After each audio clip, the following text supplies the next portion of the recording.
নোয়ানাই নদী, কুশভদ্রা নদীর মোহনা, হচ্ছে সকালের সমুদ্র। চন্দ্রভাগা সি বিচ, সমুদ্র কি গর্জন, স্রোত কি? কোণার্ক সান টেম্পল। ঘড়িতে এখন সময় সকাল 6:11। Good morning friends. আমরা পুরীর হোটেল সবিতা লজ থেকে এখন বাইক নিয়ে বেরিয়ে পড়লাম। আমরা যাচ্ছি কোণার্কের সান টেম্পল।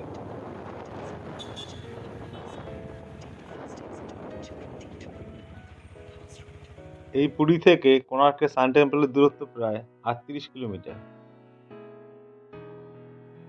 সামনে দেখা যাচ্ছে পুরীর সমুদ্র। আমরা চলে যাব বাঁদিকে, চক্রতীর্থ road.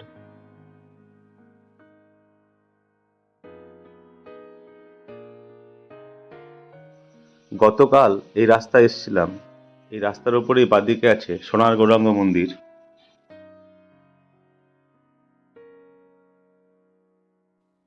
Shri Jagannath cricket stadium. বাঁদিকে দেখা যাচ্ছে ক্রিকেটের খেলার মাঠ। এখানে আকাশে মেঘ পড়ে রয়েছে, সামনে বৃষ্টি হবে নাকি কি জানি, কিন্তু এদিকে আবার রোদও দেখা যাচ্ছে।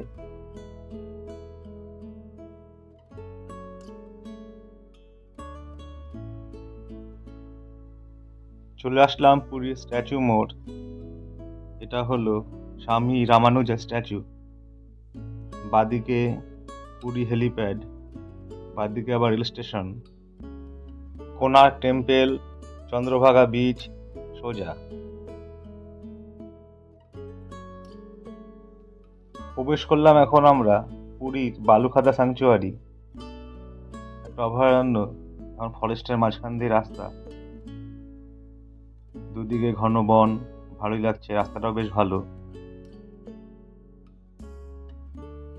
নমস্কার বন্ধুরা, আজ 12ই অক্টোবর 2024, শনিবার। আমরা যে সকাল সকাল পুরী থেকে বাইক নিয়ে বেরিয়ে পড়লাম। আগে যাচ্ছি আমরা কোণার্কের দিকে। আজকে আমরা পুরী ছেড়ে বেরিয়ে যাব, ভুবনেশ্বর হয়ে কটকের দিকে এগিয়ে যাব। দেখি কতদূর যেতে পারি। সঙ্গে থাকো বন্ধুরা, দেখতে থাকো এক্সপিডিশন নোন উইথ রাজ। বাঁদিকে Shri Jagannath medical college and hospital. বাইকে এখন পেট্রোল ভরানো হচ্ছে। পুরীর এখানে পেট্রোলের দাম হলো 101 টাকা 33 পয়সা। কোণার্কের দূরত্ব এখান থেকে আর 32 কিলোমিটার। আমরা Puri Konark marine drive road 316 উপর দিয়ে যাচ্ছি। আজকের রোদ ঝলমলে সকাল, ভালোই লাগছে। আমরা এখন চলে আসলাম নোয়ানাই নদী ব্রিজের ওপর। এই নোয়ানাই নদী হলো ভার্গবী নদীর একটি শাখা নদী। নদীতে বেশ ভালোই জল আছে এবং দুদিকটা খুবই সুন্দর, চারদিক গাছপালা। আকাশের মেঘটা খুব সুন্দর লাগছে দেখতে। এখানকার প্রাকৃতিক সৌন্দর্যটা সত্যি অপরিসীম।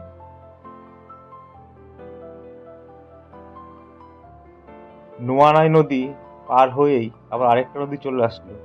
এই নদীর নাম হচ্ছে ধানুয়া নদী। এই নদী সামনে গিয়ে নোয়ানাই নদীর সঙ্গে মিলিত হবে, তারপর চলে যাবে বঙ্গোপসাগরের দিকে। আমরা চলে আসলাম এখন বালিঘাই। এটা হলো বালিঘাই মোড়।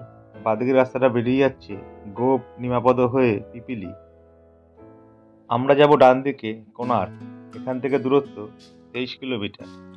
তার আগে পড়বে চন্দ্রভাগা বিচ।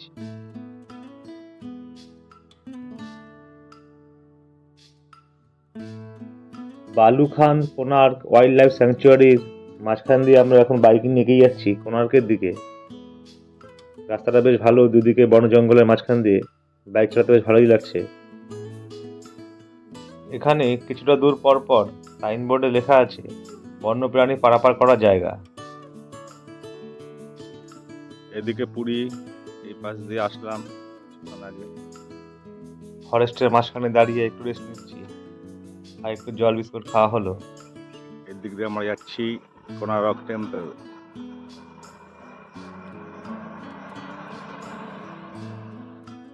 আবারও চলতে শুরু করলাম। চলে আসলাম এখন আমরা কুশভদ্রা নদী ব্রিজের ওপর। এই কুশভদ্রা নদী হল কুয়াখাই নদীর একটি শাখা নদী। এই নদী ডান দিকে প্রবাহিত হয়ে রামচণ্ডী মন্দিরের কাছে বঙ্গোপসাগরে গিয়ে মিলিত হয়েছে। ধানুয়া নদী হল এর প্রধান উপনদী। কল্যাণী টু পুরী বাইক ট্রিপে আজ আমাদের 3 নম্বর দিন।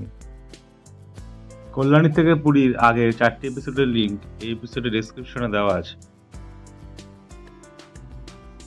এখান থেকে সামনে চন্দ্রভাগা 5 কিলোমিটার আর কোণার্ক 9 কিলোমিটার। প্রবেশ করছি এখন আমরা রামাচণ্ডী বিচ।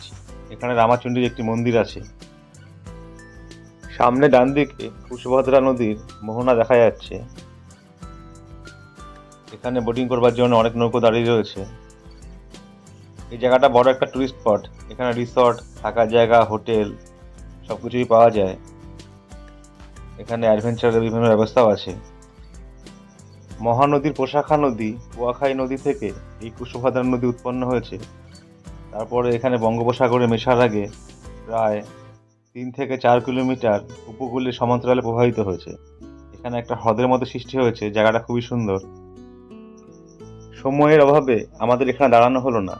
সামনে একটা সুন্দর বিচ আছে, সেখানে দাঁড়াবো। তারপরও আছে চন্দ্রভাগা বিচ। চলে আসলাম মেরিন ড্রাইভ বিচ। একে কোণার্ক বিচও বলা হয়। এখানে সমুদ্রের সৌন্দর্যটা অপরিসীম। এখানে একটু দাঁড়াবো। অনেক টুরিস্টরা দাঁড়িয়ে আছেন, ফটো তুলছেন। বাঁদিকে ফরেস্ট, ডান দিকে সমুদ্র। জায়গাটা খুব সুন্দর লাগছে। আমরা মেরিন ড্রাইভ সি বিচে দাঁড়িয়ে আছি। এখানে সমুদ্রের ঢেউ, সমুদ্রের কি গর্জন। এদিকে সূর্যের আলো ভালোই আছে, ভালোই তাপ লাগছে। আজকে রোদের খুব তাপ, দাঁড়ানোই যাচ্ছে না।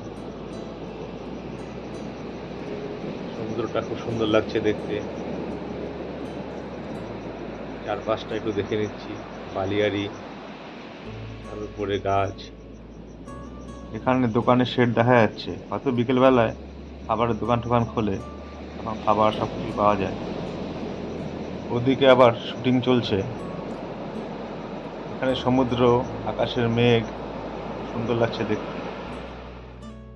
সমুদ্রের হাওয়া বিভিন্ন রকম বালি ডিজাইন করে রেখেছে। Sand Dune.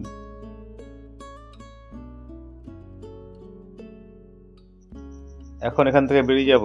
এদিকে চন্দ্রভাগা বিচ, কোণার্ক টেম্পল, বালিয়াড়ি, ফরেস্ট, আর বাদিকে হচ্ছে পুরী। এদিক থেকে আমরা আসলাম। আবার আমরা বাইক নিয়ে চলতে শুরু করলাম। ডান দিকে সমুদ্র। এখান থেকে কোণার্কের দূরত্ব 6 কিলোমিটার। তার আগে আছে চন্দ্রভাগা সি বিচ। বাঁদিকে ঝাউবন, ডান দিকে সমুদ্র। তার মাঝখানে সুন্দর রাস্তার উপর দিয়ে আমরা এগিয়ে যাচ্ছি কোণার্কের সান টেম্পলের দিকে। এখানে সাইনবোর্ডে স্পিড লিমিট দেওয়া আছে, সব গাড়ির জন্যই 40। বাঁদিকে ঝাউবনের উপরে লাইট হাউস দেখা যাচ্ছে। এটা ক্যাফেটেরিয়া। প্রবেশ করছি এখন আমরা চন্দ্রভাগা সি বিচ। এটা চন্দ্রভাগা পুলিশ স্টেশন। বাঁদিকে 4 কিলোমিটার পর কোণার্ক। এখানে খাবারের দোকান, হোটেল, থাকার জায়গা, রিসর্ট সবকিছুর ব্যবস্থাই আছে। ডান দিকে সমুদ্র। এই চন্দ্রভাগা বিচ ওড়িশা রাজ্যের পুরী জেলার অন্তর্গত। বাঁদিকে চন্দ্রভাগা পার্কিং এরিয়া। উট চলেছে মুক্তি তুলে। এখানে উট সাফারির ব্যবস্থাও আছে। বাঁদিকে রাস্তাটা বেরিয়ে যাচ্ছে কোণার্ক সান টেম্পল। আমরা যাব ডান দিকে চন্দ্রভাগা বিচ। এটা বাইক পার্কিং এরিয়া। এখানে চন্দ্রভাগা বিচের কিছু ইনস্ট্রাকশন দেওয়া আছে। চন্দ্রভাগা বিচ। আমরা এখন আছি চন্দ্রভাগা বিচে। সমুদ্র কি গর্জন, স্রোত কি ফেনা হয়ে গেছে সমুদ্র। এখানে সবাই স্নান করছে।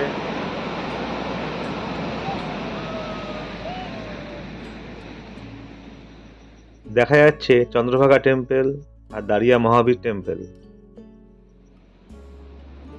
এখানে অ্যাডভেঞ্চারের জন্য এই স্যান্ডেল গাড়িগুলো ভাড়া পাওয়া যায়, ভালোই লাগে চালাতে।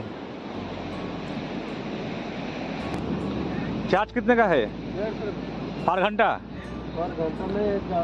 एक राउंड के लिए 150 रुपये। ठीक है, देखते हैं। এই স্যান্ডেল গাড়িগুলো এক রাউন্ডের জন্য পার হেড 150 টাকা করে ভাড়া। এখানে আগে একটা চন্দ্রভাগা নদী ছিল, যেটা কোণার্কের সান টেম্পলের পাশ দিয়ে প্রবাহিত হয়ে এখানে বঙ্গোপসাগরে মিশেছে। সেই নদীটা এখন নেই, নিশ্চিহ্ন হয়ে গেছে। সেই চন্দ্রভাগা নদীর নাম অনুসারেই এই বিচের নাম হয়েছে চন্দ্রভাগা সি বিচ। কী কারণে চন্দ্রভাগা নদী শুকিয়ে গেছে সেটা এখনো ঠিক জানা নেই। যাই হোক, এই বিচের সৌন্দর্য অপরিসীম, এটা বড় একটা টুরিস্ট স্পট, এখানে ভালোই লোকজনের ভিড় হয়।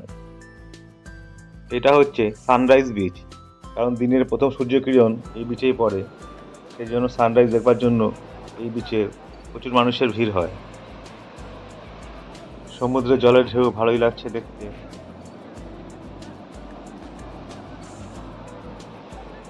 বে অফ বেঙ্গল, পরিবেশ বান্ধব পরিচ্ছন্ন সি বিচের জন্য এই চন্দ্রভাগা বিচ ভারতের প্রথম ব্লু ফ্ল্যাগ বিচের সার্টিফিকেট পেয়েছে।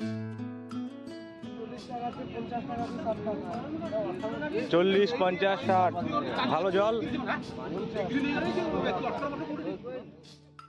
চন্দ্রভাগা সি বিচে ডাবের জল খাওয়া হচ্ছে এখন।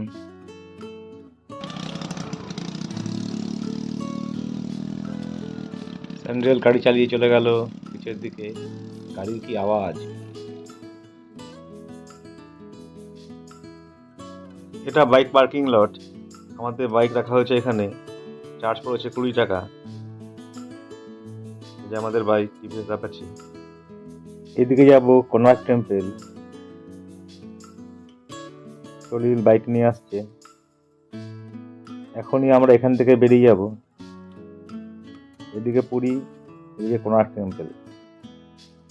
ম্যাপের সাহায্যে চন্দ্রভাগা বিচ এরিয়াটা একটু দেখে নিচ্ছি।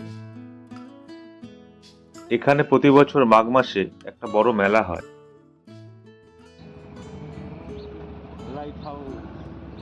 চন্দ্রভাগা বিচ থেকে এখন আমরা বাইক নিয়ে বেরিয়ে পড়লাম। আমরা যাব সোজা কোণার্ক টেম্পলের দিকে।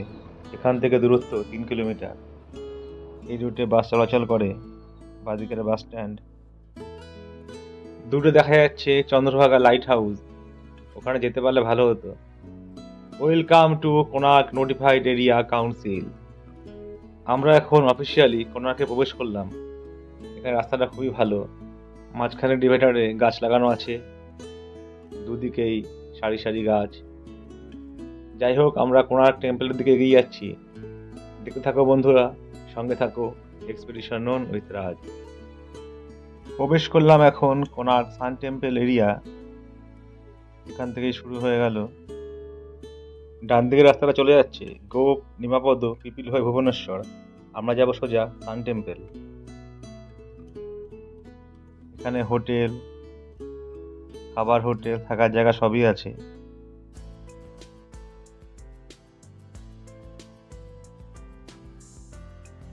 এই এখানে ছাগল বসে আছে রাস্তায়। বাঁদিকে দেখা যাচ্ছে কোণার্ক সান টেম্পলের পাঁচিল। আমাদের গাড়ি আর ব্যাগগুলো রাখার ব্যবস্থা করতে হবে। পার্কিং এরিয়া কোথায় কি জানি। চলে আসলাম বাইক পার্কিং এরিয়া।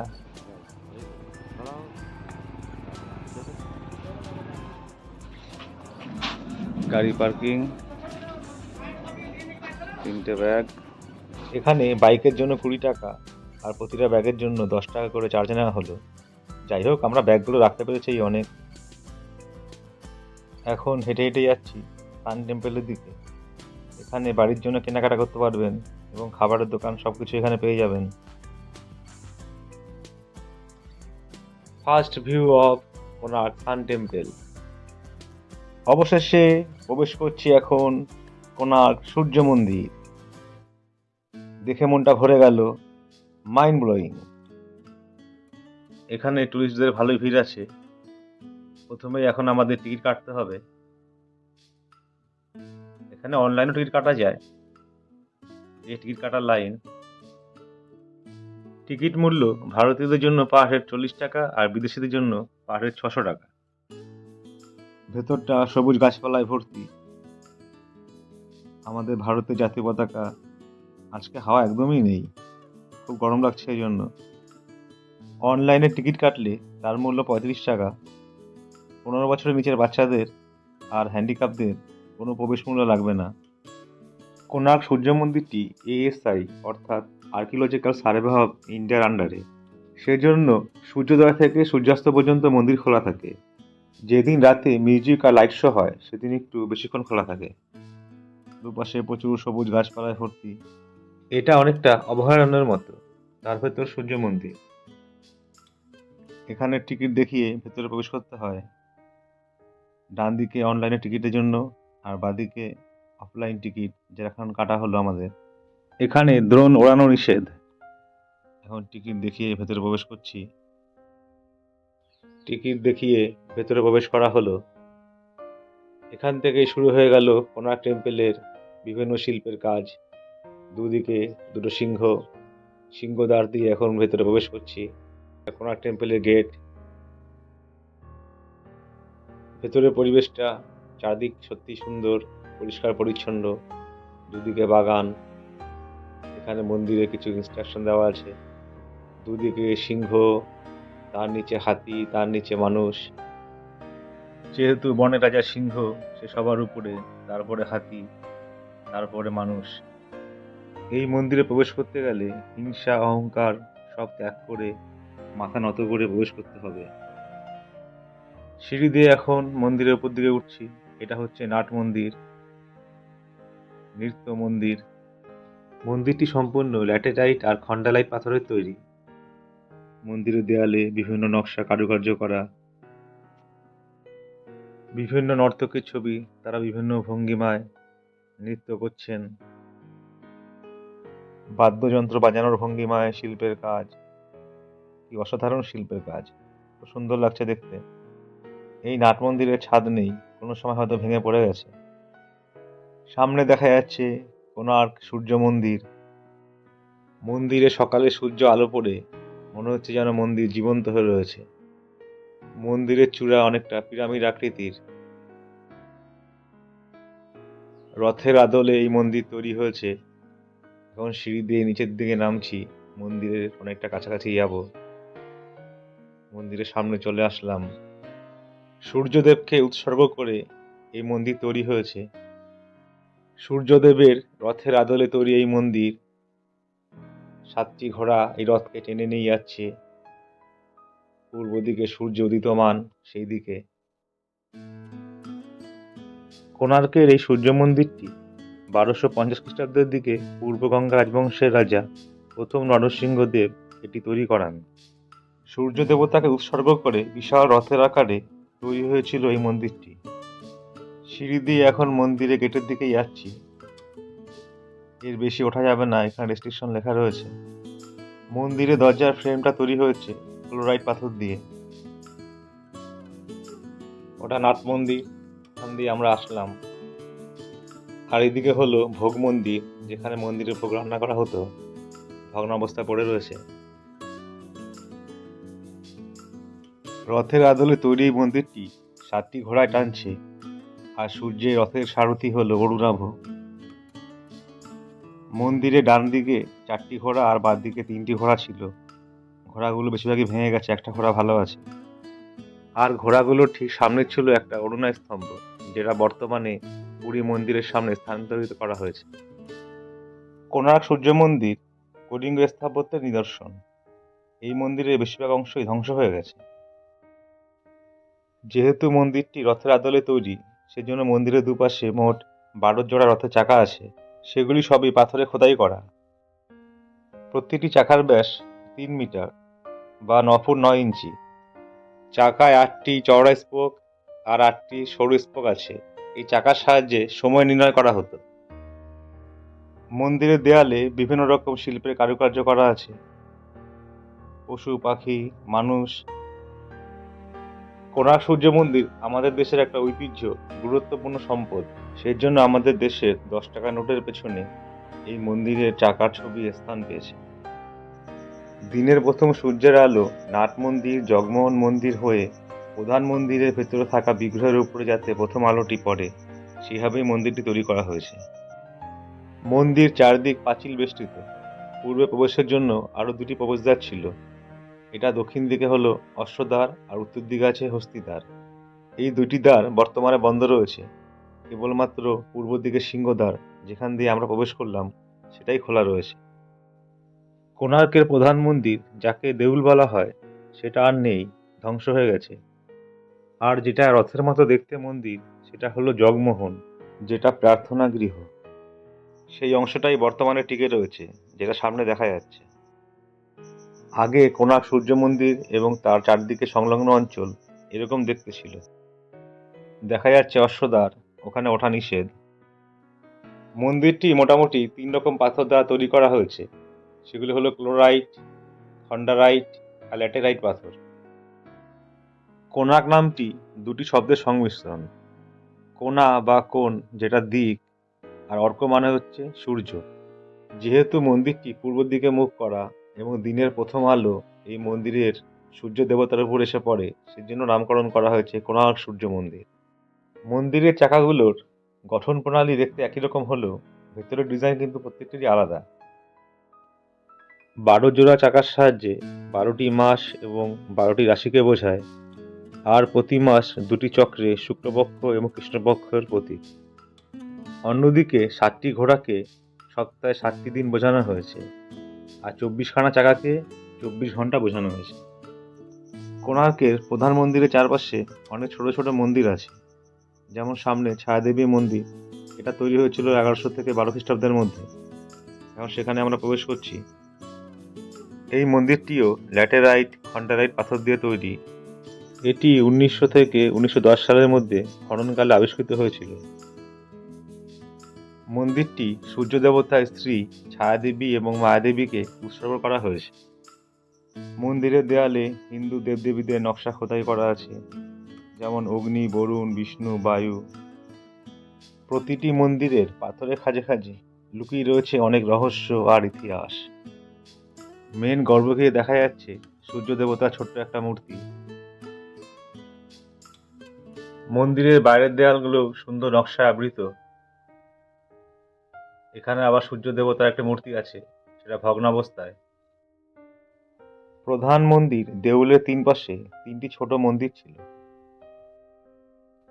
আমরা এখন যাচ্ছি একটা ব্রিক টেম্পলের দিকে, যেটা ছায়াদেবী মায়াদেবী টেম্পলের ঠিক পেছনে।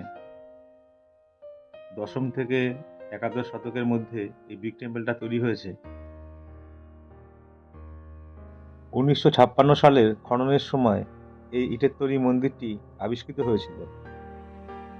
এটি একটি বৈষ্ণব মন্দির। এখন মন্দিরের ভেতরে প্রবেশ করছি।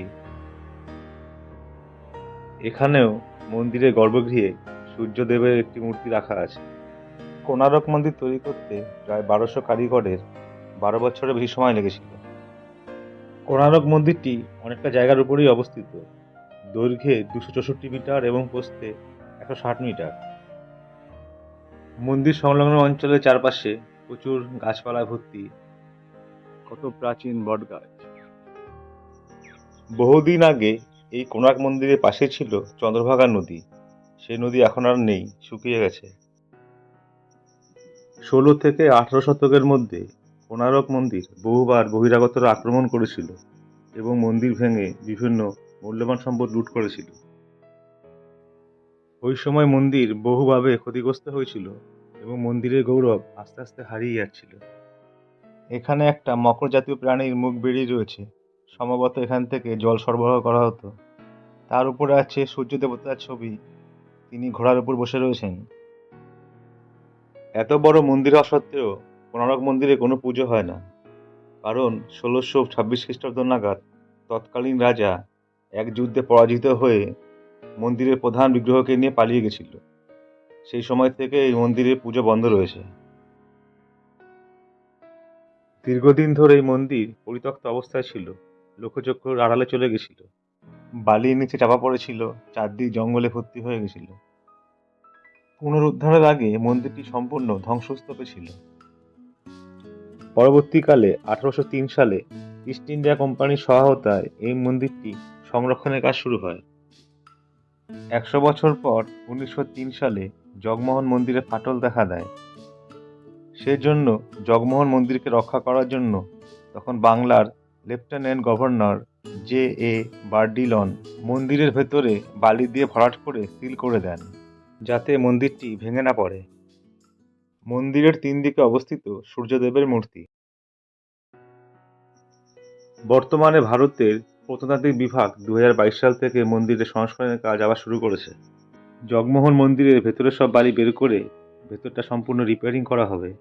মন্দিরের ভেতরের কাজ সম্পূর্ণ হলে আশা করা যায় কয়েক বছরের মধ্যে সাধারণ মানুষ মন্দিরের ভেতরে প্রবেশ করতে পারবে। ওদিকে হলো কোণারক মন্দিরের উত্তরের প্রবেশদ্বার, হস্তিদ্বার। এখানে পূর্বে আগে কোণার্ক বন্দর ছিল। এই মন্দিরটি তৈরি হয়েছিল সমুদ্রের ঠিক তীরবর্তী অঞ্চলে। বর্তমানে সমুদ্র এখান থেকে 3 কিলোমিটার পূর্ব দিকে সরে গেছে। এখানে একটা কুয়ো দেখা যাচ্ছে। ভোগ মন্দিরের পাশেও আরেকটা কুয়ো আছে। প্রধান মন্দির দেউলের মাথায় আগে একটা বড় চুম্বক ছিল। ওই চুম্বকের প্রভাবে সমুদ্রে জাহাজ চলাচলে অসুবিধা হতো, কম্পাস ঠিক কাজ করতো না। পরবর্তীকালে পর্তুগিজ নাবিকরা মন্দিরের ওই চুম্বকটি সরিয়ে নেয়, এর ফলে মন্দিরের ভারসাম্য হারায়। এখানে একটা বড় বট গাছ দেখা যাচ্ছে। কোণারক মন্দিরটিকে ব্ল্যাক প্যাগোডা বলা হয়, কারণ এটি দেখতে একটি বড় টায়ারের মতো ছিল, যা দেখতে কালো দেখায়। কারণ মন্দিরটি তৈরি হয়েছে খন্ডালাইট ল্যাটেরাইট পাথর দিয়ে, যা দেখতে কালচে রঙের। প্যাগোডা হলো টাওয়ারের মতো দেখতে বৌদ্ধিস্ট টেম্পল, যেগুলো বেশিরভাগ কাঠের তৈরি হয়। অন্যদিকে পুরীর জগন্নাথ মন্দিরকে বলা হতো সাদা প্যাগোডা। এই দুটি মন্দিরই সেই সময় বঙ্গোপসাগরের নাবিকদের জন্য গুরুত্বপূর্ণ ল্যান্ডমার্ক হিসেবে কাজ করত। প্রতি বছর সূর্যের উত্তরায়ণের সময় 7ই জুন এবং সূর্যের দক্ষিণায়নের সময় 6ই জুলাই ভোরের প্রথম সূর্যের আলো মন্দিরে থাকা সূর্য দেবতাকে স্পর্শ করত। এই কোণারক সান টেম্পল 1984 সালে ইউনেস্কো ওয়ার্ল্ড হেরিটেজ সাইট হিসাবে স্থান পায় এবং বিশ্ব ইতিহাসে জায়গা করে নেয়। ভারতের মধ্যপ্রদেশের গোয়ালিয়রেও এরকম একটা সূর্য মন্দির আছে, সেটা এটা থেকে একটু ছোট। কোণারক মন্দিরের এত সুন্দর শিল্প ভাস্কর্যের কাজ, তা একদিন কেন 1 বছরও দেখেও শেষ করা যাবে না। সেজন্য রবীন্দ্রনাথ ঠাকুর মন্দির সম্বন্ধে লিখেছেন, এখানে পাথরের ভাষা মানুষের ভাষাকে ছাড়িয়ে গেছে। যাই হোক, কোণারক মন্দিরের গুরুত্ব অপরিসীম। এই মন্দিরের টানে প্রতি বছর দেশ বিদেশের লক্ষ লক্ষ মানুষ ছুটে আসেন। মন্দিরে অনেকক্ষণ সময় কাটানোর পর এখন আমরা এখান থেকে বেরিয়ে যাব নাট মন্দির। এখানে কিছু স্টিলের বিম রাখা আছে। এই পাশ দিয়ে বেরোনোর রাস্তা, এক্সিট। এখন আমরা সেদিকে যাচ্ছি, সিঁড়ি দিয়ে একটু উপর দিকে উঠছি। মনটা একটু খারাপ হয়ে গেল। এক্সিট। শেষবার মন্দিরের ক্যাম্পাসটা একটু দেখে নিলাম, বাইরে বেরিয়ে যাচ্ছি। সামনে ওটা হলো নবগ্রহ মন্দির। মন্দিরের ভেতরে 9টি গ্রহের দেবদেবীদের বিভিন্ন মূর্তি রাখা আছে। আমাদের বাইরে বেরোনোর পর এখানে সবুজ গাছপালায় ভর্তি, বট গাছ, অশ্বত্থ গাছ। ভালোই লাগছে জায়গাটা। কোণারক সূর্য মন্দিরের চত্বর থেকে এখন আমরা বাইরে বেরিয়ে যাচ্ছি। নবগ্রহ টেম্পলের গেট দিয়েই আমরা বাইরে বেরোলাম। চারপাশে এখানে দোকান, খাবারের দোকান, কেনাকাটার দোকান, সবকিছুই পেয়ে যাবেন। কোণার্ক মন্দিরের মেন গেটের ঠিক সামনেই আছে কোণার্ক ইন্টারপ্রিটেশন সেন্টার। এটা একটা মিউজিয়ামের মতো। সূর্য মন্দিরের বিভিন্ন ইতিহাস সম্বন্ধে এখানে জানা যায়। কোণার্কের সূর্য মন্দির হিন্দুদের জন্য একটি প্রধান তীর্থস্থান হিসেবে রয়ে গেছে। প্রতি বছর ফেব্রুয়ারি মাসে চন্দ্রভাগা মেলার জন্য এখানে প্রচুর লোকের সমাগম হয়। চলে আসলাম গাড়ি রাখার জায়গায়। আর কিছুক্ষণ পর আমরা এখান থেকে বেরিয়ে যাব ধৌলিগিরি। কোণার্ক সান টেম্পল পূর্ব দিকে মুখ করা। এই এপিসোডটা অনেকটা বড় হয়ে যাওয়ার জন্য এখানেই শেষ করলাম। পরের এপিসোডে আসছে ধৌলিগিরি লিঙ্গরাজ টেম্পল। নমস্কার।